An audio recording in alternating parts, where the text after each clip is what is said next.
Hello বন্ধুরা, এইচবিসিসি study পয়েন্টে আপনাদের সবাইকে জানাই স্বাগতম। আশা করি আপনারা ভালো আছেন।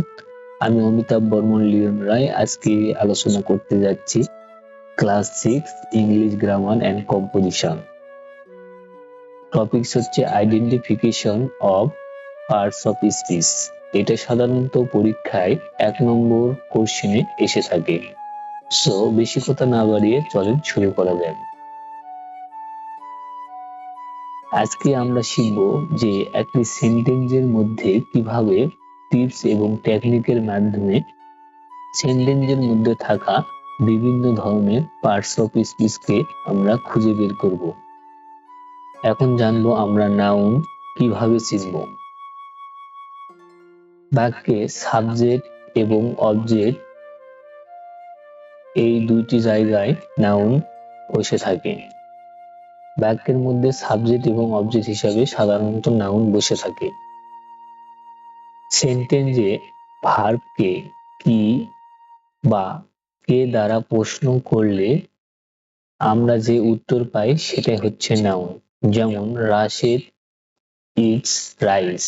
এখানে বলা হয়েছে যে সেন্টেন্সের ভার্বকে, এখানে হচ্ছে ইটটা হচ্ছে একটা ভার্ব। এই ভার্বকে যদি আপনারা কি বা কে দ্বারা প্রশ্ন করেন তাহলে কিন্তু এই সেন্টেন্সের মধ্যে থাকা নাউন গুলো আপনারা পেয়ে যাবেন। যেমন এখানে যদি আপনারা কে দ্বারা প্রশ্ন করেন তাহলে কে ভাত খায়? রাশেদ ভাত খায়। তারপর কি খায়? ভাত খায়, রাইস। এখানে রাইস হচ্ছে একটা নাউন, রাশেদ হচ্ছে একটা নাউন। এবং তারপর যদি দা এবং অফ, দা হচ্ছে একটা আর্টিকেল এবং অফ হচ্ছে একটা প্রিপোজিশন, এর মাঝে যদি ওয়ার্ড থাকে সাধারণত সে ওয়ার্ডটা হচ্ছে নাউন হয়ে যায়। যেমন I am in the process of collecting materials for my story. এখানে দা এবং অফ এর মাঝে একটি ওয়ার্ড রয়েছে, এই ওয়ার্ডটা হচ্ছে নাউন।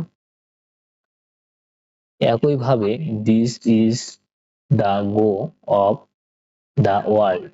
এখানে অনেকেই বলতে পারে যে গো হচ্ছে সাধারণত যাওয়া, কিন্তু এটা হচ্ছে এই সেন্টেন্সের মধ্যে নাউন হিসেবে কাজ করেছে, কারণ এখানে একটা আর্টিকেল এবং এখানে একটা প্রিপোজিশন রয়েছে। আর্টিকেল এবং প্রিপোজিশনের মাঝে যদি একটি মাত্র ওয়ার্ড থাকে তাহলে সে ওয়ার্ডটি নাউন হয়ে থাকে।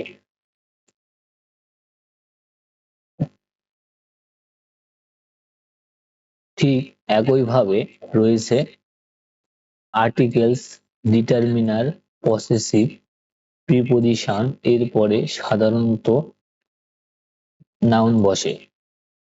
আর্টিকেল, আর্টিকেল সাধারণত আমরা চিনে থাকি এ and the. A and the কে বলা হয় আর্টিকেল, অনেকে দি বলে। তারপর রয়েছে ডিটারমিনার। ডিটারমিনার গুলো সাধারণত এসব ওয়ার্ড যেমন few, a few, many, several, little, a little, much, that, is, any, all, more, both, most, a lot of, etcetera আরো রয়েছে। তারপর রয়েছে পসেসিভ। পসেসিভ মানে এগুলো হচ্ছে একটা pronoun, his, her, this, your, my, their, it, etcetera.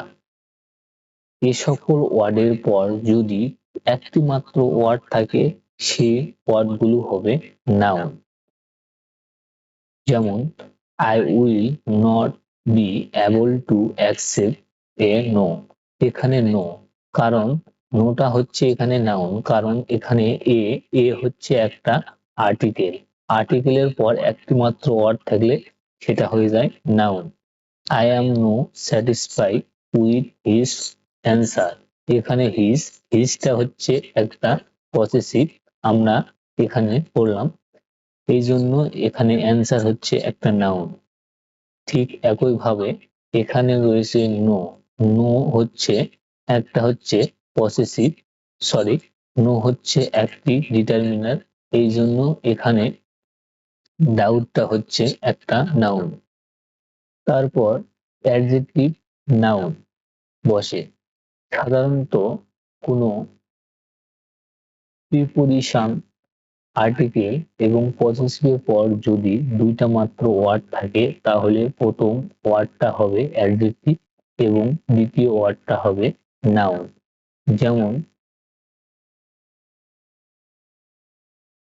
He is a poor man. Is he is a poor man. Poor poor man. এখানে আর্টিকেলের পর দুইটা ওয়ার্ড রয়েছে, এখানে ম্যান এবং পোর। পোরটা হচ্ছে অ্যাডজেক্টিভ এবং ম্যানটা হচ্ছে নাউন।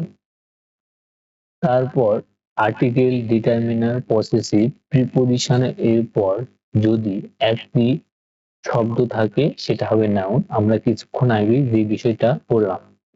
তারপর রয়েছে দুইটি মাত্র শব্দ থাকলে প্রথমটি হবে অ্যাডজেক্টিভ এবং দ্বিতীয়টি হবে নাউন। এটা আমরা কিছুক্ষণ আগে জানলাম। তারপর যদি তিনটা শব্দ থাকে কোনো আর্টিকেল, পসেসিভ এবং প্রিপোজিশনের পর, তাহলে প্রথমটা হবে অ্যাডভার্ব, দ্বিতীয়টা হবে অ্যাডজেক্টিভ এবং তৃতীয়টা হবে নাউন। একইভাবে হি ইজ এ লায়ার। এখানে আর্টিকেলের পর একটা শব্দ রয়েছে, এই জন্য এটা হচ্ছে noun. His brother is a school বয়। স্কুলটা হচ্ছে এখানে একটা অ্যাডজেক্টিভ হিসেবে কাজ করেছে, কারণ এখানে নাউনের পূর্বে অতএব একটা শব্দ রয়েছে, তারপরও এখানে আর্টিকেলের পর দুইটা শব্দ রয়েছে, এই জন্য প্রথম শব্দটা এখানে অ্যাডজেক্টিভ হিসেবে কাজ করছে। এখন আমরা সবচাইতে গুরুত্বপূর্ণ রুলস সম্পর্কে জানবো। যদি কোনো শব্দের, অতএব ওয়ার্ডের শেষে এই সকল সাফিক্স গুলো দেখতে পাই, তাহলে আমরা সাথে সাথে অনুমান করব যে এগুলো হচ্ছে নাউন। এক নজরে আমরা এই সকল বিষয়গুলো বোঝার চেষ্টা করব। যেমন রয়েছে some, ness, sadness, ment, excitement, ship, friendship. তারপর রয়েছে হুড, চিলড্রেনহুড, ডম, কিংডম। তারপর est, easiest, ure, pleasure, age, কারেস,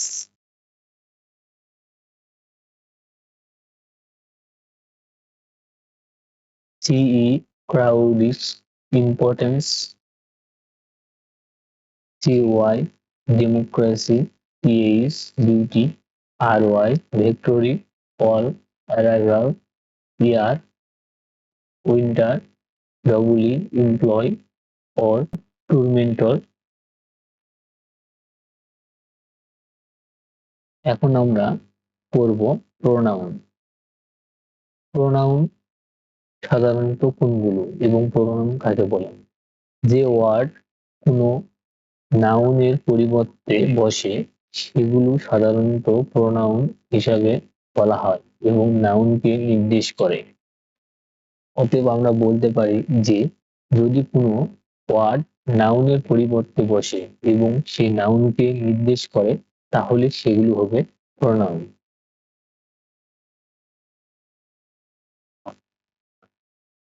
এখন আমরা এক নজরে প্রোনাউন গুলো দেখার চেষ্টা করব। যেমন সাবজেক্টিভ প্রোনাউন, এগুলো বাক্যের মধ্যে সাধারণত সেন্টেন্সের মধ্যে সাবজেক্ট হিসেবে ব্যবহার হয়, এই জন্য এই প্রোনাউন গুলোকে সাবজেক্টিভ প্রোনাউন বলে। যেমন I, you, he, she, it, we, they. বন্ধুরা আপনারা একটু দেখে নেবেন। তারপর অবজেক্টিভ প্রোনাউন, তারপর রয়েছে পসেসিভ প্রোনাউন ও অ্যাডজেক্টিভ।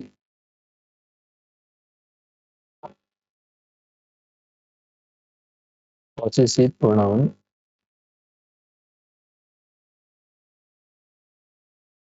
আদার কি টাইপস। এখানে বিভিন্ন ধরনের প্রোনাউন আছে, আপনারা এখানে দেখে দেখে একটু নোট করে নেবেন। এগুলো যদি কোনো সেন্টেন্সের মধ্যে আপনারা দেখতে পান তাহলে আপনারা সঙ্গে সঙ্গে সেগুলোকে প্রোনাউন হিসাবে অনুমান করবেন।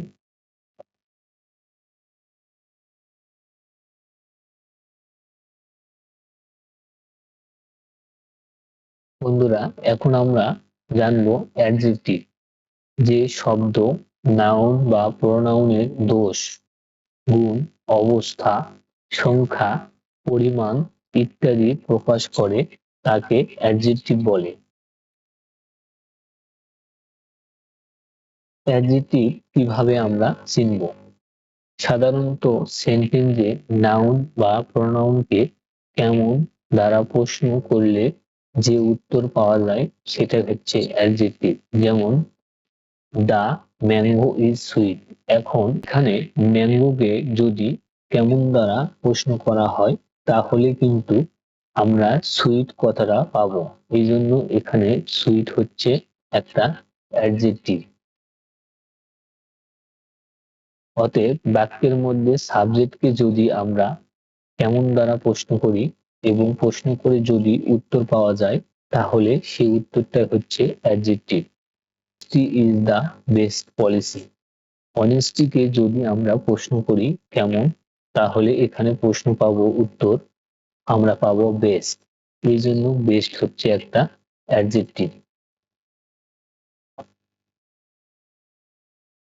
ঠিক একইভাবে আমরা অ্যাডজেক্টিভ আবার একটি গুরুত্বপূর্ণ নিয়ম অনুযায়ী অ্যাডজেক্টিভকে চিনব। কোন শব্দের শেষে less, ful, able, ous, I S E, I V E, L, A L, L Y, I C Y থাকে তাহলে সেই ওয়ার্ডগুলো সাধারণত অ্যাডজেক্টিভ হয়ে থাকে। যেমন less, useless, L, universal,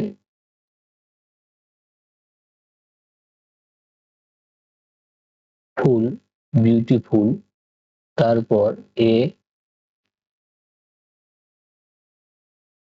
LY, timely, B L E, comfortable, I C, Democratic,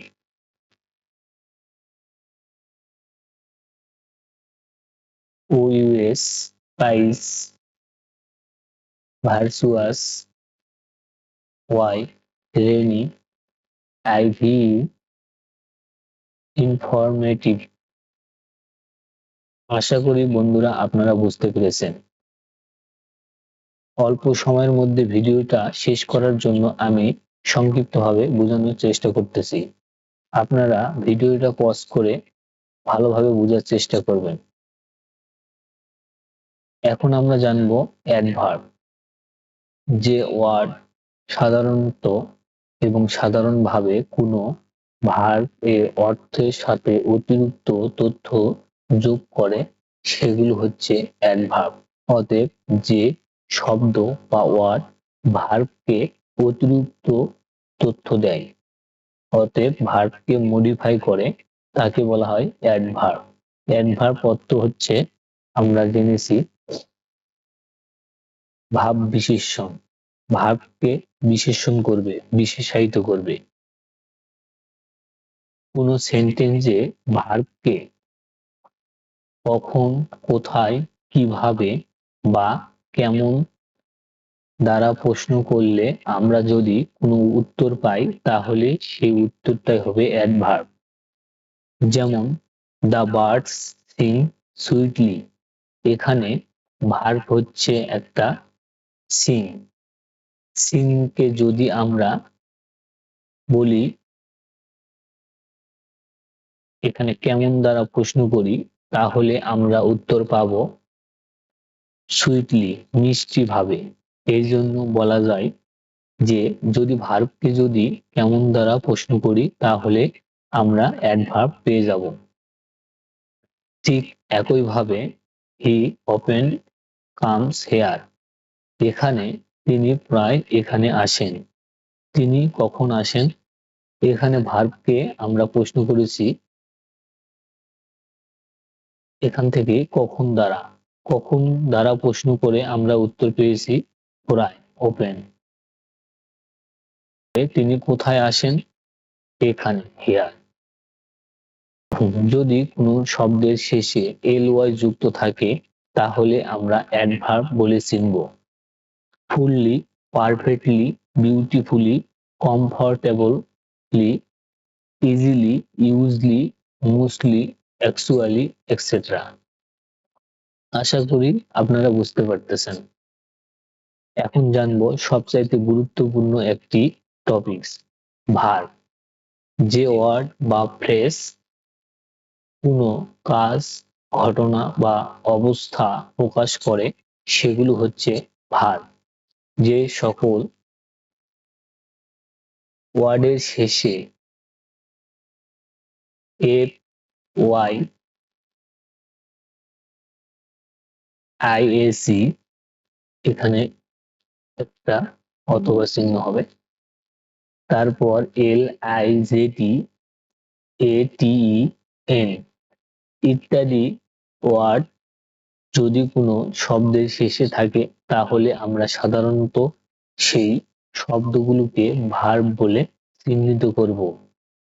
তাছাড়াও রয়েছে অক্সিলারি ভার্ব, তারপর রয়েছে মডাল ভার্ব, তারপর রয়েছে বি ভার্ব। যেমন auxiliary verb am, is, are, was, were, be, being। তারপর রয়েছে মডাল ভার্ব রয়েছে can, could, may, might, shall, should, will, would। Be ভার্বের মধ্যে কিন্তু am, is, are রয়েছে। বি ভার্ব বলা হয় কারণ এগুলো যদি সেন্টেন্সের মধ্যে একাই বসে তাহলে কিন্তু এগুলোকে বি ভার্ব বলা হয়। তারপর রয়েছে have verb, have, has, had ইত্যাদি। এগুলো সাধারণত আমরা ভার্বগুলো চিনে থাকি, কিন্তু যদি কোনো ওয়ার্ডের শেষে এফ, ওয়াই থাকে তাহলেও কিন্তু আমরা এগুলোকে ভার্ব বলে আইডেন্টিফাই করব। যেমন আই এসি, আইজেটি ইত্যাদি। তারপর এ টিই, যেমন অ্যাপ্রিসিয়েট। তারপর রয়েছে এন, যেমন শর্টেন ইত্যাদি। এখন আমরা জানবো প্রিপজিশন। প্রি অর্থ পূর্বে এবং পজিশন অর্থ হচ্ছে অবস্থান। অতএব নাউন বা প্রোনাউনের পূর্বে যার অবস্থান সেটা হচ্ছে প্রিপজিশন। প্রিপজিশন হলো যে ওয়ার্ড কোনো নাউন বা প্রোনাউনের পূর্বে বসে সেন্টেন্সের অন্য ওয়ার্ডের সাথে সেই নাউন বা প্রোনাউনের সম্পর্ক নির্দেশ করে তাকে বলা হয় প্রিপজিশন। অতএব বলা যায় যে প্রিপজিশন সেন্টেন্সের মধ্যে থাকা নাউন বা প্রোনাউনকে অন্য ওয়ার্ডের সাথে সম্পর্ক যুক্ত করে দেয়। যেমন সময়ের ক্ষেত্রে যে প্রিপজিশন গুলো ব্যবহার হয় after, before, during, since, until, at, on, in.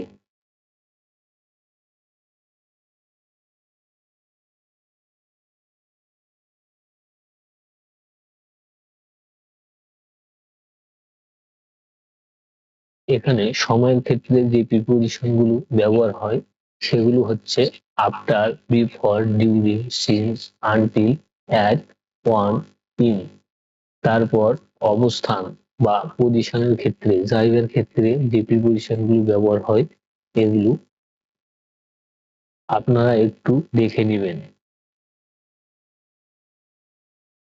Direction বা মুভমেন্টের ক্ষেত্রে যে প্রিপজিশন গুলো ব্যবহার হয় যেমন রয়েছে অ্যাক্রস। অতএব স্থানান্তরের ক্ষেত্রে যে প্রিপজিশন গুলো ব্যবহার হয় এগুলো আপনারা এক নজরে দেখে নেবেন। তারপর রয়েছে আদার, রিলেশনশিপ, সম্পর্ক ক্ষেত্রে অ্যাবাউট, এগেইনস্ট ইত্যাদি। এখন আমরা জানবো কনজাংশন। যে ওয়ার্ড দুই বা ততোধিক ওয়ার্ড, ফ্রেজ বা সেন্টেন্সকে যুক্ত করে সেগুলো হচ্ছে কনজাংশন। বলা যায় যে ওয়ার্ড দুই বা ততোধিক সেন্টেন্স, ফ্রেজ বা ওয়ার্ডকে যুক্ত করে সে ওয়ার্ডটাই হচ্ছে কনজাংশন। কিছু গুরুত্বপূর্ণ কনজাংশন রয়েছে যেগুলো নিচে দেওয়া হয়েছে, যেমন as, say, so, who, but, that ইত্যাদি। এগুলো আপনারা সুন্দরভাবে পজ করবেন এবং খাতায় লিখে নিয়ে মুখস্থ করে নেবেন। তারপর রয়েছে মনের আবেগ, আনন্দ, বিষাদ, উচ্ছ্বাস ইত্যাদি প্রকাশ করে, তাকে বলা হয় ইন্টারজেকশন। ইন্টারজেকশন মানে হচ্ছে আবেগ সূচক শব্দ।